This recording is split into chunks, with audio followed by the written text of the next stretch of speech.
Welcome back to the Quarterly Call. All content discussed here is for informational purposes and is not investment advice. Please consult with a qualified professional before making any investment decisions. All right. Sounds good. Today, we're throwing up a deep dive into Starbucks' latest financials. Oh, fun. They've got their Q4 and full fiscal year 2024 earnings release, plus we've got the juicy details from their earnings call transcript. Lots to dig into. Totally. And this quarter, that pulse is a little weak. Oh, no. Globally, comparable store sales are down 7% and transactions took a hit. So we're digging into their plan to get back on track. What's the first sip of insight you got from these reports? Well, the overarching theme is definitely back to Starbucks. They're laser focused on improving the core customer experience, but this goes beyond just the slogan. Right. It seems to be a real shift in how they're prioritizing everything. Okay, back to basics. I like it. But what does that actually look like in practice? What kind of changes are we talking about? Well, one big focus is speed and efficiency. They're aiming to hand-deliver drinks in 4 minutes or less. That's ambitious. Yeah. I mean, anyone who stood in a Starbucks line during rush hour knows how long those waits can be. Exactly. But what's interesting is they believe it's achievable because that's how things used to be before the menu got more complex and mobile orders changed the game. So they're essentially trying to recapture that former efficiency. What are some of the ways they're planning to do that? They're tackling it from several angles. First, remember the condiment bar. Yeah. It's making a comeback. Wait, really? Like the full self-serve situation? I actually kind of miss that. Yep. Not only does it let customers customize to their heart's content, but it also frees up baristas to focus on other tasks. It's a win-win for speed and that personal touch. I can see how that would help streamline things. What else? They're rolling out more Clover Vertica brewers, which make coffee on demand. So you get more freshly brewed options, A&D, potentially faster service, as those baristas aren't tied up making batches of coffee that may or may not get ordered. That's smart. It seems like they're recognizing that those little moments of personalization can make a big difference in the customer experience. But I'm sure our listeners, like me, are wondering how are they going to manage those peak hour rushes when the lines are out the door? Well, staffing is a key part of the equation. They're admitting they haven't always gotten this right, so they're putting a renewed focus on having enough people on the floor, especially during those crazy busy times. Makes sense. More hands on deck can definitely help. But what about the menu itself? Those drink customizations can get pretty intense. They're addressing that too. Menu simplification is a big part of their plan. Fewer options mean faster service, A&D, less waste. Fewer options. It's a little scary for a customization queen like me. But I get it, streamlining can definitely lead to more efficiency. Right. And then there's their Siren Craft System, an automated technology designed to boost throughput. It's been around for a while, but it hasn't been fully implemented everywhere. Now it's a key part in the plan. So they're leaning into tech to help baristas work smarter, not harder. But let's be honest, a huge part of the Starbucks experience is that mobile order convenience. How are they dealing with that? It's a double-edged sword, right? Yeah. Mobile orders are great for convenience, but with 30% of their orders now coming through that channel, it can overwhelm baristas. Yeah, I can only imagine the chaos behind the counter with mobile orders piling up. They're working on better sequencing for those orders and even considering separate pickup areas. So instead of one giant line, you might have a designated spot just for mobile orders. That could be a game changer. I know I've definitely been stuck behind a long mobile order queue before. It's almost enough to make you reconsider that venti iced caramel macchiato. Right. They're really trying to smooth out those pain points. And speaking of pain points, let's talk pricing. Okay, hit me with it. All this streamlining and upgrading, it's got to come at a cost, right? Surprisingly not in the way you might think. They've made a bold move to hold prices steady in North America through FY25. No price increases. Wow, that is surprising given the current economic climate.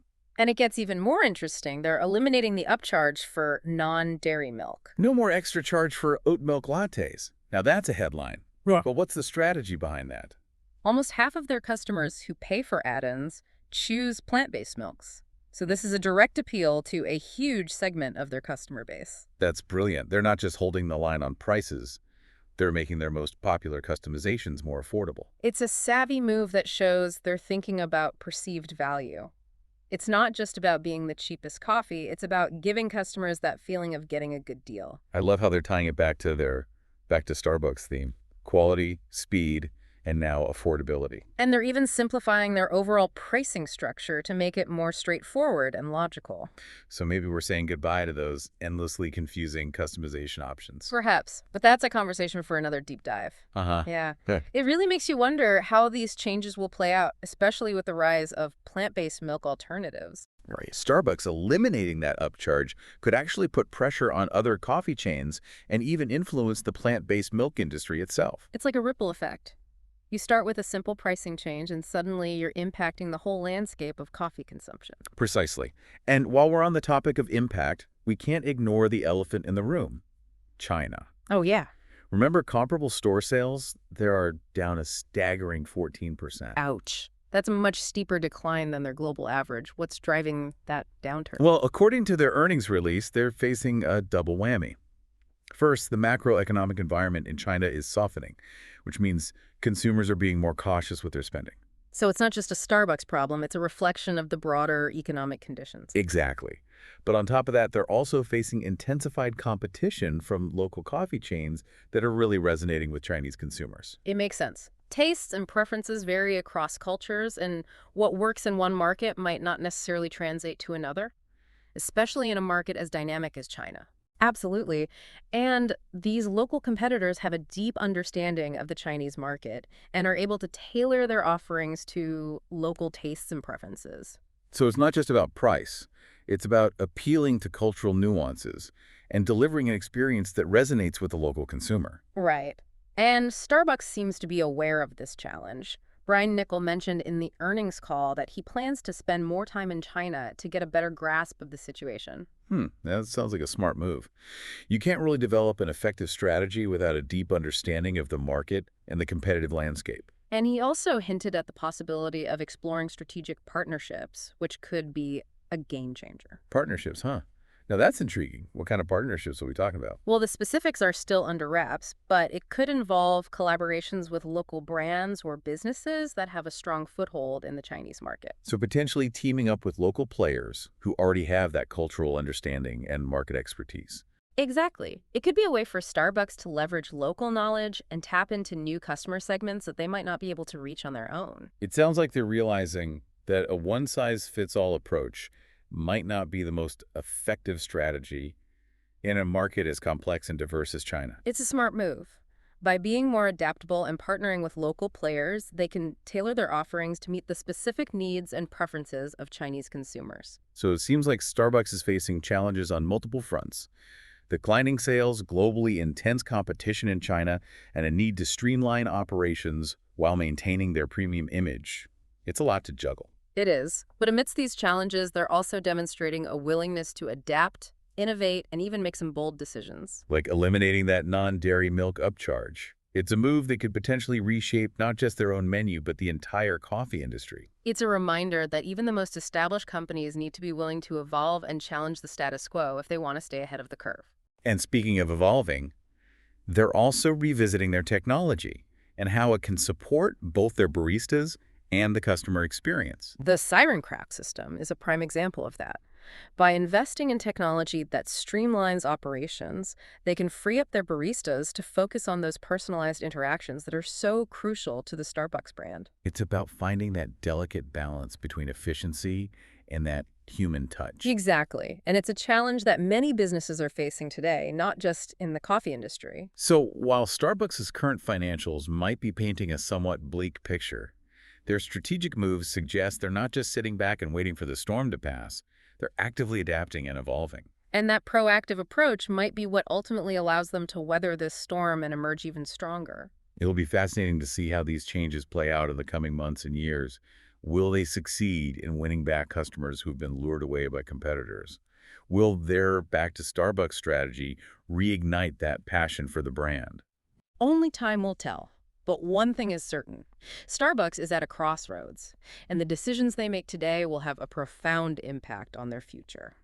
It's a story that we'll continue to follow closely here on the Quarterly Call. But for now, let's take a final sip of insight from these reports. What's your big takeaway from all of this? I think the key takeaway is that even iconic brands like Starbucks are not immune to the forces of change. They have to be willing to adapt, innovate, and sometimes even make some tough choices to stay relevant in an ever-evolving market. It's a reminder that in the world of business as in life, the only constant is change. And embracing that change rather than resisting it might be the key to long-term success. Well said. It's a lesson that we can all apply to our own lives and careers. It's fascinating to see how a company like Starbucks, with such a global presence, is navigating these shifts in consumer behavior and economic trends. It's a high wire act for sure. They're trying to appeal to a wide range of customers with different needs and expectations while staying true to their core brand identity. And let's not forget the impact on their employees. All these changes, from operational adjustments to new technology, will require significant training and adaptation from their baristas. That's a crucial point.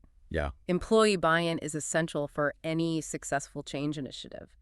Starbucks needs to make sure their baristas feel supported and empowered throughout this process. absolutely. Happy baristas lead to happy customers, right? It's all interconnected. Exactly. And it brings us back to that idea of back to Starbucks. It's not just about the customer experience, it's about creating a positive and supportive environment for everyone involved, from the farmers who grow the coffee beans to the baristas who serve the final product. It's a holistic approach that recognizes the interconnectedness of every aspect of their business. And it suggests they're thinking long term. They're not just looking for quick fixes. They're trying to build a sustainable model for future growth. It's a bold move, especially in a world that often prioritizes short-term gains over long-term sustainability. But it's a move that could pay off in the long run. By investing in their employees, their communities, and the planet, Starbucks might just be able to regain that sense of purpose and authenticity that initially drew so many customers to their brand. It's a story that we'll continue to follow closely here on the Quarterly Call. Hmm. But for now, I think we've brewed up a pretty insightful deep dive into the world of Starbucks and its future. I'd say so. It's a reminder that even the biggest companies face challenges and that adaptability and innovation are key to navigating those turbulent waters. Well said. And on that note, we'd love to hear from you, our listeners. Have you noticed any changes at your local Starbucks? What are your thoughts on their Back to Starbucks strategy? Share your observations and insights with us on social media. We're always eager to hear your perspectives and continue the conversation. Thank you so much for listening to the Quarterly Call. If you enjoyed it, make sure to rate and follow our show. Until next time, stay curious and stay informed.